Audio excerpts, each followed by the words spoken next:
Welcome. We're glad you found this recorded presentation by the Knox County Master Gardeners. We are a volunteer community service group affiliated with the University of Tennessee, as well as Tennessee State University and their cooperative extension programs. The mission of the Knox County Master Gardener program is to educate and serve the community using research-based information on best practices in horticulture, environmental stewardship, and integrated pest management. One of the ways we educate is through our Speakers Bureau. We normally present to live audiences 4 times a month, with 2 topics being presented twice, once on a Saturday at a county branch library, and a repeat on a weekday at a county senior center. But with COVID-19, these are not normal times. During May, all 4 of our regular county venues were closed. The duration of those closures is expected to be 8 weeks. And because of our affiliation with the University of Tennessee, we are banned from any public gathering of any size until August 1. So, after sitting on the sidelines during April and May, we have found an alternate way to present the talks that we had on the schedule for June and July. It is likely that we will continue this alternate delivery method in August. We hope to be back in front of live audiences for September and October, and if we are, we plan to record those sessions. If group gatherings of up to 50 people are still prohibited, we will complete our planned schedule using this new format. On the slide, you see our website address and a portion of our website homepage.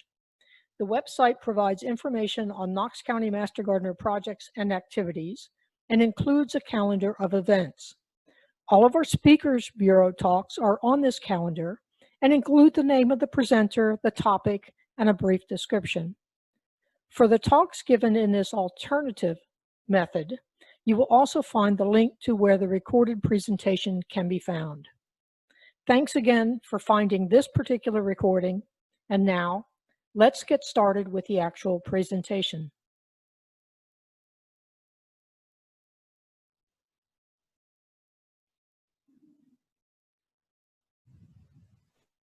Hello, my name is Marsha Lehman, and today we'll be talking about Worm Composting. That's simply another word for saying composting with worms. You may also hear the term vermiculture, but that's simply those folks who grow worms, probably selling them as bait to local fishing and tackle stores. But we're going to focus on vermicomposting, that is, using worms to compost our kitchen scraps. Why would we compost with worms? Let's start with the benefits. The benefits are much like that of traditional composting, where the worm compost, the vermicompost, provides nutrients to the soil, increases the soil's ability to hold those nutrients in a form that plants can easily take up. Along the way, it also improves soil structure, increases the aeration and internal drainage. And for those of us who have heavy clay soils here in East Tennessee, that is a definite benefit. If you happen to have sandy soil or you have some pots that have a lot of sand in them, it will increase the water holding ability. And along the way, in this vermicomposting process, we acquire a bunch of beneficial bacteria that are also good for the soil. So benefits are much like those of traditional composting. There are a couple of disadvantages. One is, if you have a large garden or a lot of containers, worm composting is done on a much smaller scale than traditional composting. If you recall, in traditional composting, we usually recommend that you have a pile that's at least 3 feet wide by 3 feet high, 3 by 3, one cubic yard effectively. Worm composting is done on a much smaller scale than that.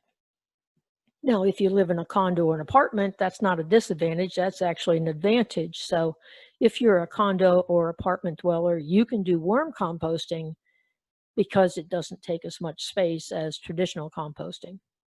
The other disadvantage, perhaps, is that it takes time. So one must be patient at several steps in the process, but not least of which is the time it takes to create the worm compost. And we'll explain that as we go along. So what do you need to get started? Well, you're going to need a bin of some sort, and you can buy one. There are lots available, and I would start it on Amazon, which is where most of us probably start. Or you can make your own, and we'll talk a little bit about what you need to make your own worm bin. As for the worms, you're going to have to purchase them. That, or you have to learn what you're looking for and go out perhaps and forage in the forest for them. But it's just easier to purchase them. The local bait shops probably have them, but in very small quantity containers. So that's probably more expensive than going online and finding a worm farm, or starting on Amazon and find some worms to purchase. The bedding, the stuff that you put in the bins to make a happy home for these worms, you have around the house already, along with the food that you're going to add for them to eat. You need a little bit of shade or basement. Worms do their job best when the temperatures are between 55 and 80. And when it gets colder than 55 or hotter than 80, you want to think about them. It's not going to kill them, but just know that they will either slow down or change their behavior a bit, and their preferred range is 55 to 80. And then there's that thing of it takes time and a little bit of patience. So should you do a DIY, make your own bin, versus buy a worm farm or a product that's often called a worm factory? And that's what you see here on the right. You'll notice there are multiple tiers here. So there's 1, 2, 3, 4 tiers to this worm farm. And this diagram shows you that you have a bottom level here that collects the leachate, which is the liquid that will accumulate. And I would advise you that if you can use that leachate, but be sure to dilute it before you apply it directly to plants.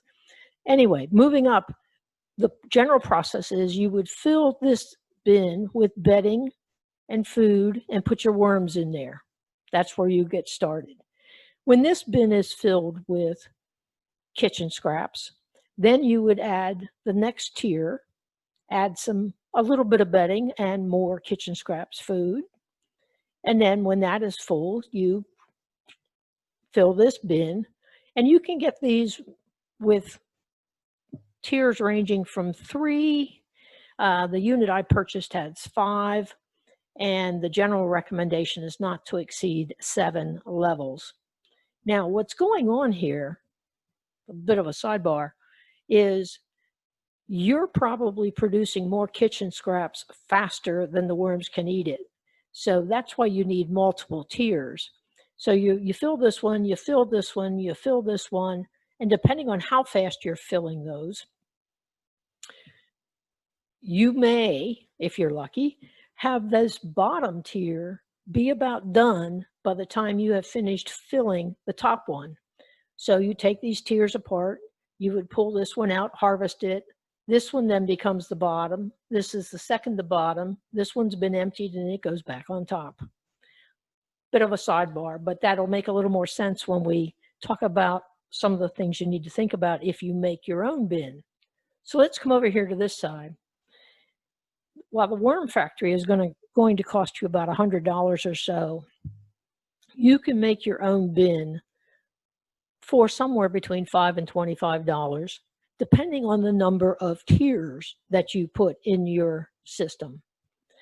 I would suggest that you need 2 as a minimum bins, and obviously when you buy the bin, you also buy a lid. So we're talking about the typical storage tote that you see in a big box store. The names that you might recognize would be Sterilite or Rubbermaid. Recommendation is no smaller than a 10-gallon bin, but don't go larger than a 20-gallon bin, because if you go larger than a 20-gallon bin, you will end up with something that's way too heavy to lift. So you need at least 2 bins and lids to get started. They need to be colored because earthworms do not like the sun. Don't buy any of the clear or opaque bins that you may see usually advertised for storing gift wrapping paper and ribbons and that type of supply. You want a colored bin, and I would just say the dark gray or black is your best option. 1 bin, if you start with 2, 1 bin will need 1/4-inch holes in the bottom for drainage. That same bin will need a whole bunch of holes for aeration because the worms are going to need to breathe. So you would take the lid and put at least 30 small ventilation holes. We'll go into more detail on that. And then the second bin has no holes in it. It is used to collect any liquid. So the second bin would be the equivalent of this bottom tier that collects the leachate in the worm factory. You don't have that. You also know that when you set 2 bins together, they compress very nicely. So you want to stick a couple pieces of PVC piping or a little, a couple pieces of a 2x4 scrap wood in the bottom of the bin so that the one with the holes and the worms doesn't fall all the way to the bottom of the one that's collecting the liquid. Perhaps this will make more sense as we move on. So here we go. Those 1/4-inch holes in the bottom of the bin, this looks like it's a square container. Most of the containers I've seen are actually rectangular, so I would take and drill 5 holes across and 10 holes down in a row, all 1/4 of an inch. Those are drain holes, but they are also used if you go more than 2 bins and start stacking them up. Those are the holes that the worms will crawl through to move from one tier up into the next tier. So again, back with assuming that you've got 2 bins, all of the holes are in the top bin, no holes in the bottom bin. In addition to the big holes in the bottom, the 1/4-inch holes, you'll notice there are itty bitty little holes drilled all the way around this edge. Those are 1/8 inch holes around the top edge. And then what you can't see is there are additional holes in the lid. And again, these are the 1/8 inch holes. They are to provide air to the earthworms. Okay, so here's a situation where they've got 2 bins, and I can tell by the way they're stacked that this has food and bedding in it, this has food and bedding in it, and they don't have a place to collect the leachate. So I would actually have a 3rd bin, the bottom bin, under here to collect leachate. So if you have 2 bins, all of the holes are in the top bin, no holes in the bottom because that's collecting liquid. If you have 3 bins, then 2 of the bins have all of these holes. But again, the bottommost bin does not. And you want to put something in that bottommost bin to keep the upper bins from settling down in and getting soaking wet, excuse me, from the leachate that is collecting in that bottommost bin. So again, this can be a fun project to get kids involved in measuring, laying out those 5 holes across, 10 holes down. These holes are about 1 inch apart, so teaching them how to use a measuring tape. There's all sorts of instructional opportunities here for children. So whether you purchased the worm factory, the worm farm, or you made your own bins, now you need to collect and prepare the bedding. And again, as in traditional composting, the bedding needs to be as moist as a damp sponge.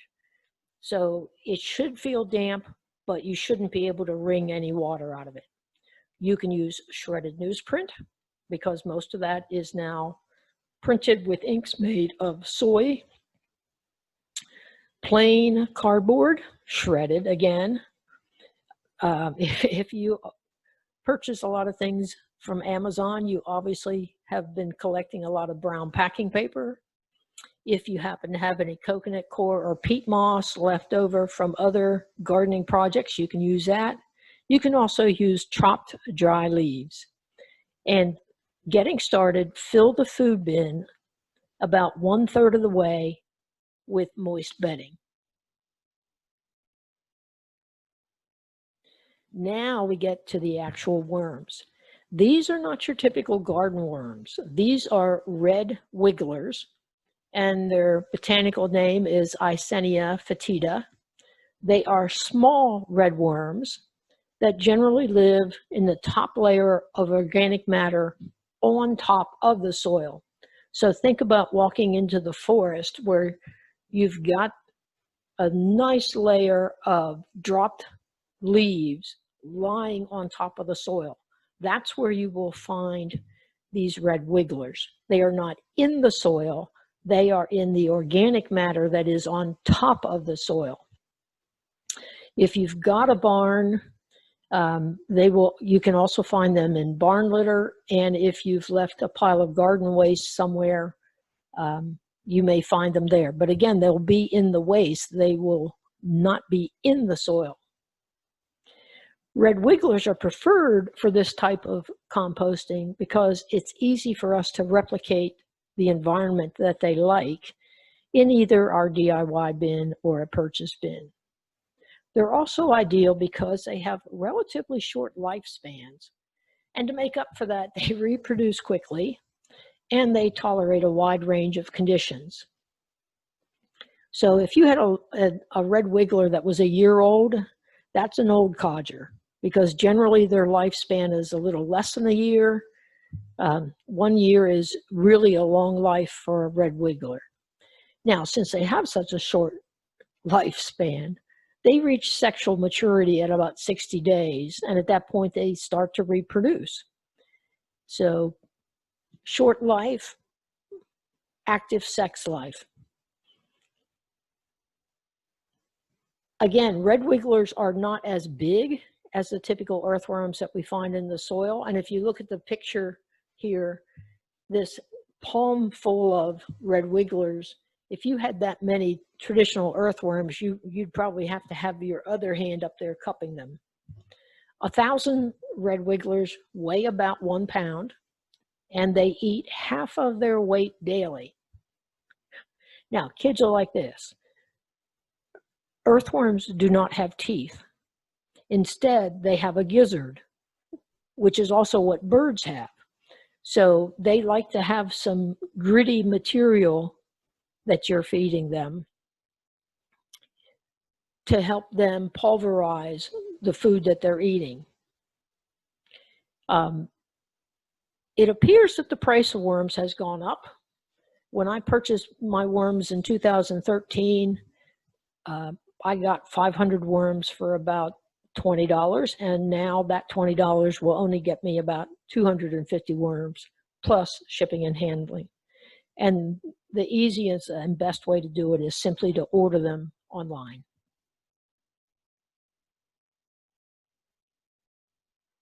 So here we go.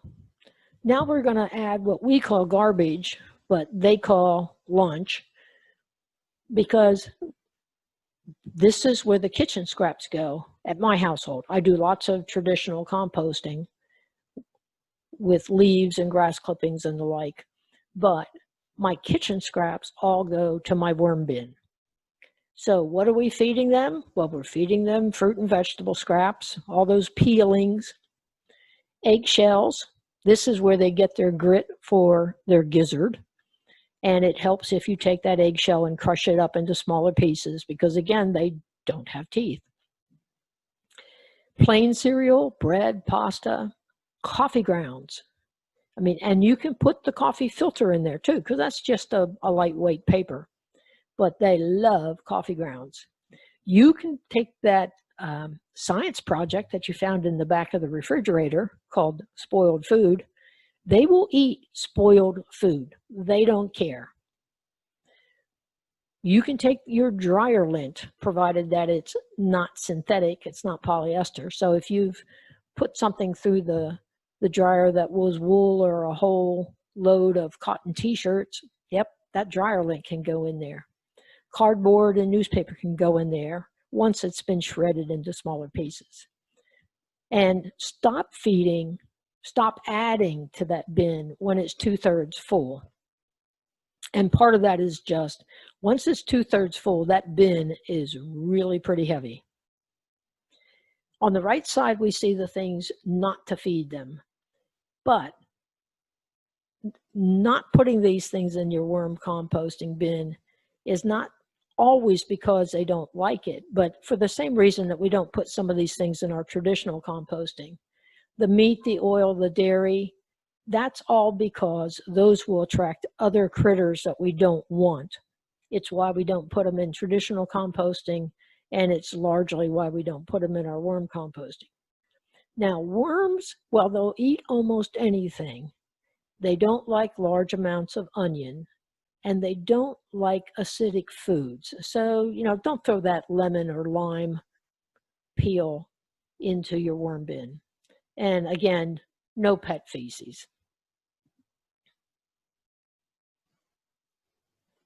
So once that bin is full, you're going to look in there and you're going to say, well, gee, but I still see a lot of worms. Yep, that's because there is still food in there, and the worms, even in the worm factory with multiple tiers, they will not move up as long as there is a single bite of food left in a lower tier.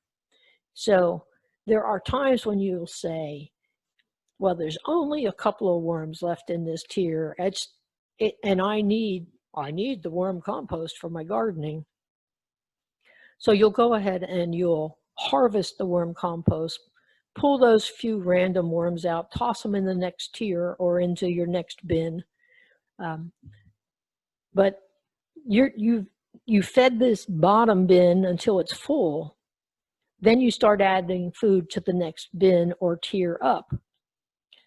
In the meantime, those worms are still feeding on that bottom bin. And so it may take 3 months from the time that you stopped putting something in that bottom bin until you're actually ready to harvest it, that there's no food or bedding left in there, because they eat the food you put in there, those kitchen scraps, and they eat the bedding. Now, along the way, 3 months is a long time. Don't be surprised if you see centipedes. Don't be surprised if you see soldier flies and soldier fly larvae. Those are actually some good guys. But if you were thinking that the only thing that's going to be in your worm bin is worms, well, no, be prepared to see a few other critters, but most of them are good.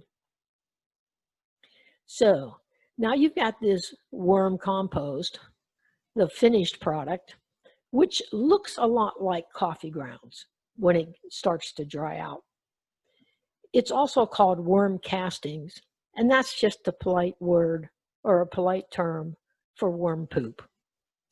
So how do we get the worms separated from the compost? Well, if you purchased a worm factory, that's a definite advantage, because as you feed the higher and higher tiers, the earthworms will eventually move up. It's also easier if you have more than 2 tiers and you don't fill them quite as full. But let me tell you one process you probably don't want to use unless you have a lot of children around who want to help you with this project. It's a good classroom project, but not particularly efficient if your goal is to simply get worm castings for your garden or potted plants. The most basic thing you can do is take a bin or a tier that is finished, get a tarp, lay it out in the sunshine, and dump that bin or that tier onto the tarp. Earthworms do not like sunlight. So the first thing they will do is head down into the pile.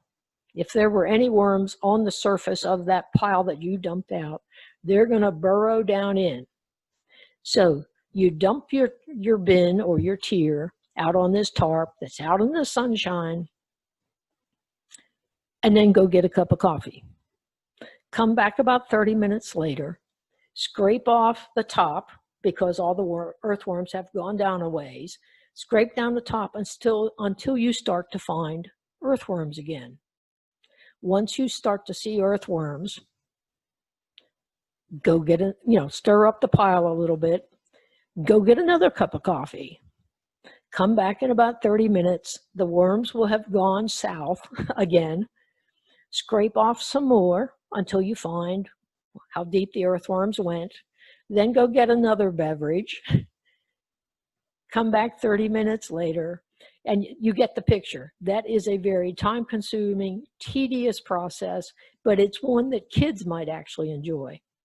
But the easier way is, if you don't fill your bins as full, or you use something like a worm factory where each tier is about 4 inches deep, you tend to be able to dump that out, pick out the few worms that are still there, toss them in the next bin, and you're ready to go use your worm castings. But it's a good educational experience to do it the long, tedious, manual way, just to get some understanding of what earthworms like and don't like. And one of the things we learned is they do not like sunlight, which, jumping back, is why we use the black or dark colored bins. So the worms get reused, but a year from now, the worms that you have are not the same worms you had last year. They simply reproduced. And when they do that, they actually lay eggs. So this picture in the bottom right-hand corner is someone has picked out the little pearly beads, which are actually eggs of earthworms. So if you see these in your compost, know that they're going to hatch, and you can get 3 or 4 little earthworms out of every one of these egg sacs. But don't be surprised when you see these in your bin. It just means your earthworms have been reproducing. Another little interesting tidbit is that I mentioned that earthworms really like it between 55 and 80. So in the wintertime, they slow down a bit. For me, that's about Thanksgiving time. And so I actually stopped putting food in the bins during the middle of winter. And instead, I take bagged leaves and pile it all around my worm bin to insulate it. And if the worms really think they're gonna die of the cold, the first thing they do is lay eggs. And the egg is not susceptible to freezing. So the egg will lay there all during the winter, and when it warms up in the spring, then it will hatch and you're off and running again with a new batch of worms. So I've had my same worms or my same worm bin since 2013. I have never had to buy additional worms, and at the same time I've been able to give worms to other people to start their worm bins. And so the worms are kind of self-regulating in their population. If they get too crowded, then they don't reproduce as much. And if their population declines, well, then they get busy, lay eggs, and make some more worms. So the worms, you think you have the same worms, but no, their lifespan is about a year, but they keep reproducing and they self-regulate their population. So what are we going to do with this worm compost or these worm castings? Why did we go through all this? Well, we did it to get some really good stuff. Worm castings are a great soil amendment. They're the ultimate in slow-release fertilizer. And compared to ordinary soil, they have 5 times more nitrogen, 7 times more phosphorus, and 11 times more potassium. So if you are making up a potting mix for a container, you can use 1 part of worm compost to 3 or 4 parts of your potting mix. You can also use your worm castings to brew compost tea and then apply as a soil drench or use it to water your plants and give them that additional nitrogen, phosphorus, and potassium for those bigger blooms and stronger, healthier plants. So let's just wrap up here a bit. Worm composting is small scale compared to traditional composting. It can be a fun project for children and for adults. If you're not sure you really want to invest $100+ in a commercially available worm factory, then try the do-it-yourself bins. They make a good test run, and they're another good project to get children involved in making the actual bin. Worm composting follows many of the same guidelines as traditional composting with the no meat, dairy, and fat. Worms will eat almost anything, but they don't like spicy or tart. During their happy season of 55 to 80 degrees, they will eat half their weight daily. They do slow down in the winter time. They'll eat less and lay eggs, which will then hatch in the spring when it warms up. The worm castings are great amendments for your potted plants. Compost tea made with worm casting can be applied as a soil drench. And that fun little tidbit that worms have a gizzard. So if we've piqued your interest, there are a few books available in the library. The first one here, Worms Eat My Garbage, is actually a book written for children, but it's an easy read for adults and goes through all the basic steps of how to get it set up, how to maintain it, how to diagnose what's going wrong, if things go wrong. A couple other books here also available in the library. And then if you are doing some internet searches, the folks at Clemson, their extension service has a really good article on worm composting. Washington State University has a good one on composting with red worms, which is what they call red wigglers. And so does the University of Nebraska at Lincoln. So I'll leave these up for you to take a screen grab or to jot down a few notes.